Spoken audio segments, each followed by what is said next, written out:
ছেলেটির বোধহয় একটু একটু নেশা হচ্ছে। সে নেশা জড়ানো কণ্ঠে বলল, oh baby, you looks hot, your figure so. ছেলেটির কথা শুনে মেয়েটির ঠোঁটের কোণে এক চিলতে হাসি ফুটে উঠল।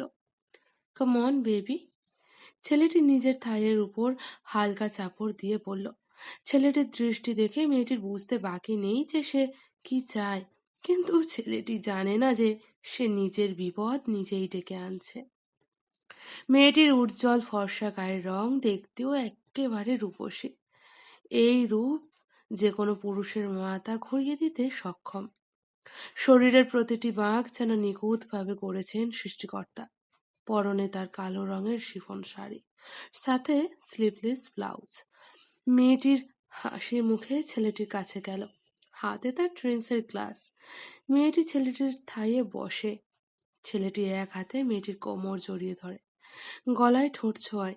ধীরে ধীরে ছেলেটির হাতে অবাধ বিচরণ হতে থাকে মেয়েটির সারা শরীরে।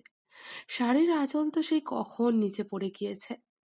মেয়েটি ছেলেটিকে কোনো রকম বাধা দেয় না। একরকম ছেলেটি মেয়েটির শরীরের মায়ায় জড়িয়ে পড়ে। ছেলেটির শরীরের প্রতিটা রন্ধ্রে রন্ধ্রে উত্তেজনা ছড়িয়ে পড়েছে। ছেলেটি যখন উত্তেজনার চরম শিখরে, তার এই দুনিয়ার কোনো হুঁশ নেই, সে ভেসে চলেছে এক অন্য জগতে। ঠিক তখনই শুধুমাত্র একটা ধারালো অস্ত্রের আওয়াজ। থেমে গেল অন্ধকার ঘরে দ্রুত গতিতে চলা নিঃশ্বাস প্রশ্বাস।